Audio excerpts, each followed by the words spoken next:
So today, our deep dive is unpacking this really short but just profoundly evocative excerpt from a text called Nanocapacti the Talker, Ivy. Mm, And we're really zeroing in on chapter 11, which is titled The Temple Between Us. right. It's a beautiful chapter. It really is. And our mission today is well, to extract the exact architecture of pure intimacy from this passage. Mm-hmm. We want to explore how we construct safe spaces in our own relationships. Yeah. And, figure out what true vulnerability actually requires from us. Which is a lot. It Yeah. requires a lot. Exactly.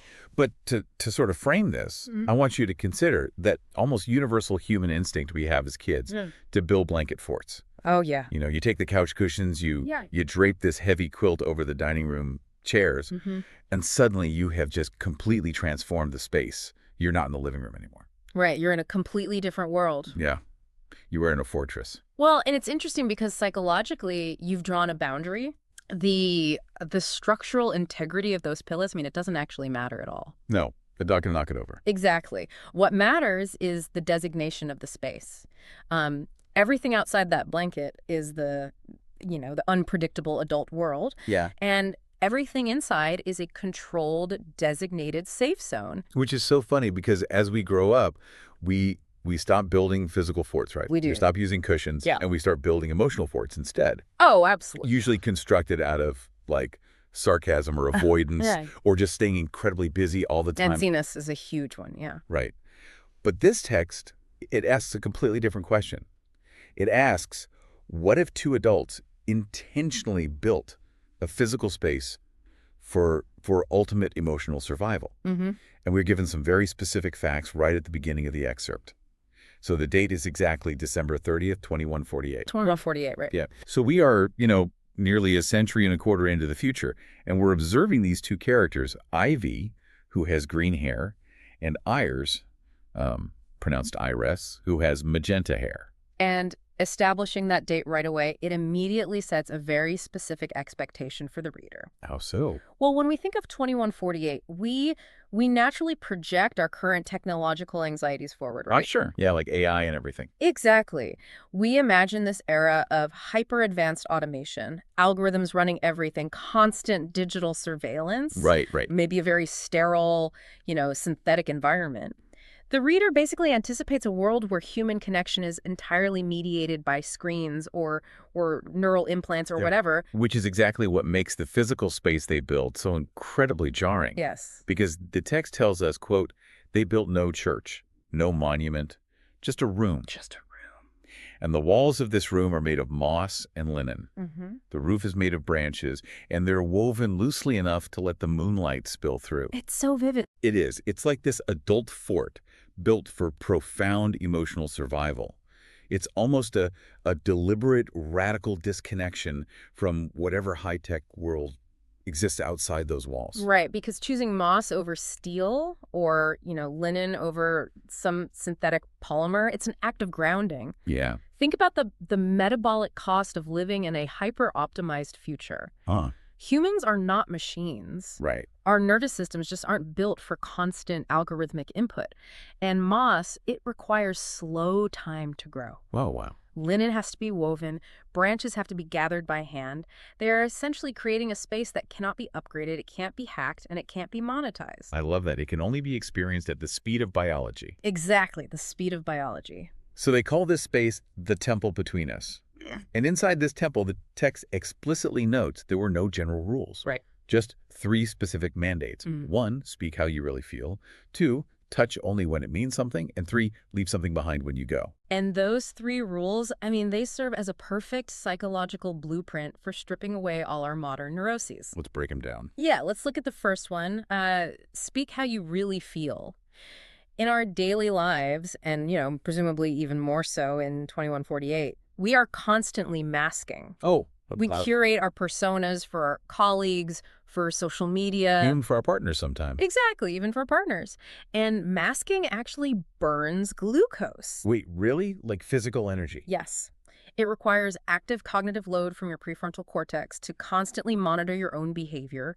You're constantly suppressing your genuine reactions to fit a social mold. Wow. So eliminating that requirement, it provides this immediate actual biological relief. It just allows the brain to finally power down those defense mechanisms, Exactly. which I think leads right into the second rule. Touch only when it means something. Right. Now, I find this one fascinating because, we often think of intimacy as just an abundance of physical contact. We do. So why make a rule restricting it? Well, it comes down to the neurological phenomenon of desensitization. Okay, explain that. So when touch becomes habitual, like a mindless peck on the cheek as you walk out the door, or brushing shoulders while you're both just staring at your phones. Right, the passing in the hallway kind of touch. Yeah. When that happens constantly, the brain actually starts to filter it out like background noise. It categorizes the touch as non-essential information. Oh, I see. By demanding that touch only happens when it means something, they are forcing their nervous systems to stay present. It requires both of them to be acutely aware of their own intentions. And the other person's physical boundaries too, I'd imagine. Yes, exactly.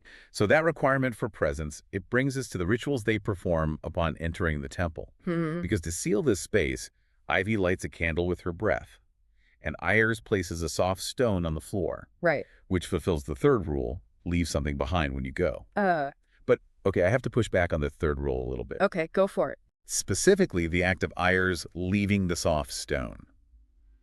Doesn't that sort of contradict the whole idea of complete unconditional safety? How do you mean? Well, if I have to pay an emotional toll to if I am forced to leave a piece of myself behind just to be allowed in the room, that feels highly transactional. Oh, I see what you're saying. Right. Like a truly safe haven shouldn't require an entry fee. Okay, that's fair. But let's reframe what that stone actually represents. Okay. Look at the text. The phrase soft stone is an oxymoron. Stones are inherently hard, they're unyielding. Yeah. For a stone to be described as soft, it implies it's been weathered over a very long period of time. Oh, like a river stone. Exactly, or something worn smooth by being turned over and over in a pocket. It is a physical manifestation of a defense mechanism. Oh, interesting. It's a hardened piece of emotional baggage that Ayers has been carrying around for protection for years. Oh. So it's less about paying a toll and more about, like, checking your weapons at the door. Precisely. Dropping that stone isn't a transaction with a gatekeeper. It's an act of voluntary disarming. Oh, I love that. Because the space they built is unconditionally safe, but you cannot actually experience that safety if you are still clutching your armor. The rule isn't about losing a vital piece of yourself. It's about shedding the weight you just no longer need to carry. Exactly. That is profound. Yeah. And I think that act of voluntary disarming is really the only way they could reach the level of physical reverence we see next in the text. It sets the stage for it, absolutely. Because the author uses highly religious sacred terminology to describe entirely mundane secular movements. Right. They sit down and just their knees touching is declared, quote, the first prayer. And then when they press their foreheads together, the text says, quote, that was the second prayer. Yeah. And later, Ayers runs her hand along Ivy's back, and it's described as being like reading a holy text. It completely redefines the concept of the sacred. It really does. Because historically, we situate the divine as something ethereal. It's located above us in the sky. It's completely untouchable. Right, it's out of reach. But the text pulls the divine down into the dirt, into the moss and the linen. It locates it entirely within the physical connection between two flawed humans. Calling the touch of a knee a prayer, it elevates this clumsy, bony human joint into an act of active communion. It's beautiful. Yeah. But I was thinking about how we apply this to our own lives, and I was wondering, does calling a partner's touch a prayer put almost too much pressure on human connection? That's a good question. Because demanding divinity from a messy, normal relationship, it seems like a recipe for disappointment. Right. But then I realized as I kept reading, it's not about pressure at all. Yeah. It is a beautiful way to describe the practice of ultimate mindfulness. Yes. I equate it to reaching a psychological flow state. Oh, that's a great analogy. Right. Like when you are so entirely focused on a task, or in this case, focused on a person, the rest of the world literally falls away. It just disappears. And in that state of hyperfocus, a simple touch actually does feel monumental because you just aren't distracted by anything else. Well, the defining characteristic of a flow state is the complete loss of self-consciousness. Right. The ego just dissolves. You aren't worried about how you look or, what you have to do tomorrow morning. You are just experiencing the moment. Yeah. And that level of undistracted attention allows you to recognize the miracle of the other person's mere existence. And that quiet physical reverence is matched by some incredibly heavy, almost desperate dialogue between them. It is heavy. Between these prayers, Ayers says, quote, "I thought I would die before I found you again." Mm-hmm. And Ivy responds, "I thought I'd live forever if I didn't stop looking." Those two statements are so powerful because they represent vastly different psychological experiences of longing. Let's unpack that. Yeah, so consider the linguistics of Ayers' admission. I thought I would die before I found you again. This is the language of sheer survival. Right. It frames the absence of Ivy as a terminal condition, like a countdown clock. A physical threat. Yes. For Ayers, the connection is literal oxygen, and without it, mortality was just closing in. But Ivy's response is the exact opposite trajectory. Yeah. She says, "I thought I'd live forever if I didn't stop looking." That is the language of relentless, immortal momentum. The act of seeking is what gave her this desperate perpetuity. Like if she stopped looking, she would collapse under the weight of the grief. Exactly. But as long as the search continued, she was basically cursed to just keep enduring indefinitely. It's brilliant writing. One is terrified of facing mortality without the other, and the other is terrified of facing a dreadful immortality without the other. Wow. And when those two distinct traumas of separation finally collide in this moss-covered room, they just press their foreheads together. It's the grounding of two live wires. Yeah. And the physical tension and the weight of that dialogue, it builds this undeniable crescendo, basically marching them toward total emotional and physical exposure. Which takes us right into the culmination of the scene. The text states so simply, quote, "There was no furniture, just skin and softness and time." Yeah. They are completely stripped of external comforts. Ivy kisses Ayer's fingers one by one, and the text notes they didn't need to ask if they were ready. They were. It's this moment of absolute alignment. It really is.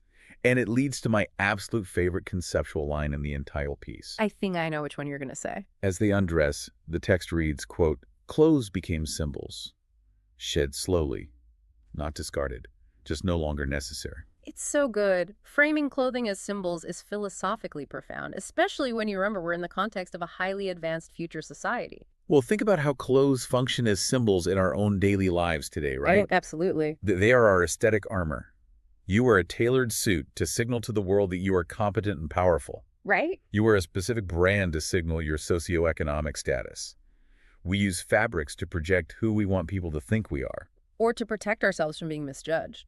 Exactly. In the outside world, those symbols are required tools for social navigation. You need them to survive the friction of society. Yeah. But inside the temple between us, because of that very first rule they established, speak to how you really feel those symbols completely lose their utility. You can't wear armor when the foundational law of the room is absolute truth. Exactly. And notice the really careful phrasing the author uses. The clothes were not discarded, just no longer necessary. They aren't throwing away their identities or pretending the outside world doesn't exist out there. Right. They are just setting those identities down for a minute. They've achieved a depth of intimacy where external signifiers are entirely redundant. They don't need a suit to prove competence or a uniform to prove loyalty. They just have each other. And the stripping away of the physical clothes perfectly mirrors the shedding of their emotional armor. Mm-hmm. And the author describes their union with just incredible grace.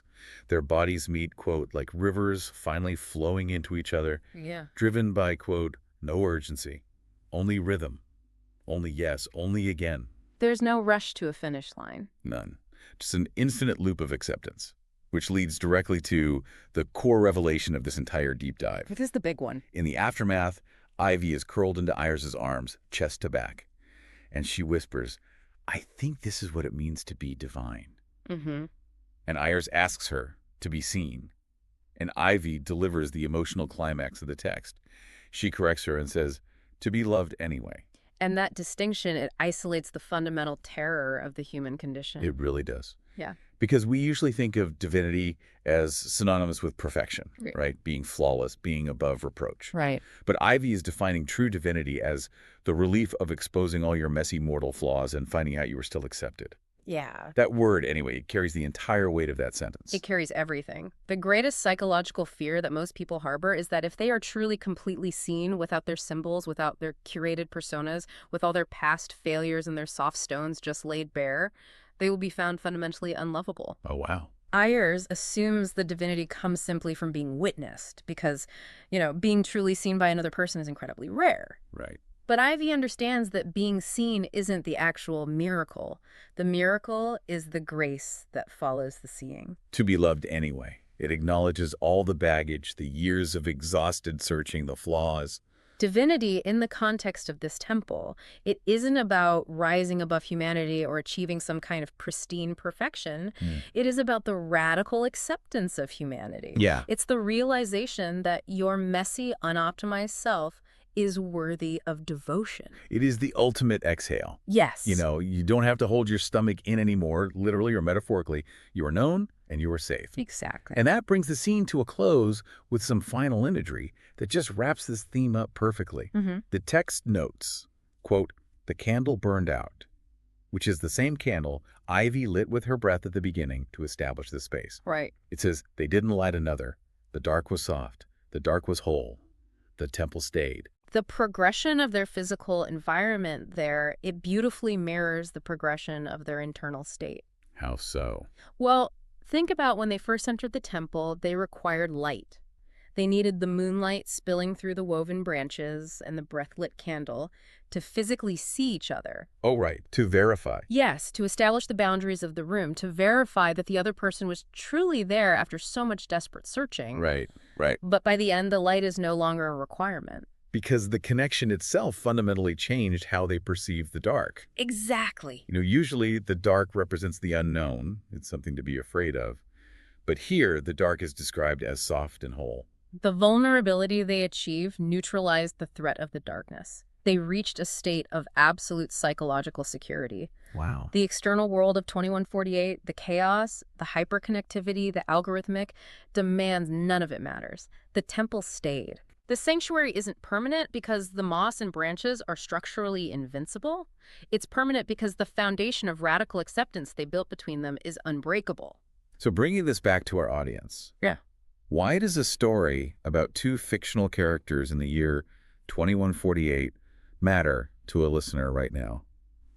What is the real-world application of this poetic blueprint we've been unpacking? The application is urgent, actually, because we are already living in an era of relentless information overload, constant digital communication, and these highly curated public personas. Oh, yeah. We're exhausted. You're exhausted from wearing our symbols. Right. And this text argues that sanity requires us to intentionally carve out our own temples, designated spaces in our lives, and relationships with deliberate, immovable rules. Yeah. We need spaces where urgency is banned, where masking is strictly forbidden, and where we can practice the terrifying art of letting ourselves be seen, just so we can experience the relief of being loved anyway. It's a powerful reminder that true intimacy doesn't just happen to us by accident, does it? No, it doesn't. You have to build the room. You have to weave the branches and establish the rules. Absolutely. Which leaves me with a final thought for everyone listening today. Something I really want you to mull over that goes beyond just building this safe haven. We've spent this entire time talking about the magic of the temple. But temples are, by definition, separate from the everyday world. So what happens when the sun comes up? Right. How do you take the radical acceptance you find inside the temple between us and carry it out into the abrasive, highly symbolic real world? Does the real world inevitably tear the temple down? Or does the memory of being loved anyway become the new armor you wear into the chaos?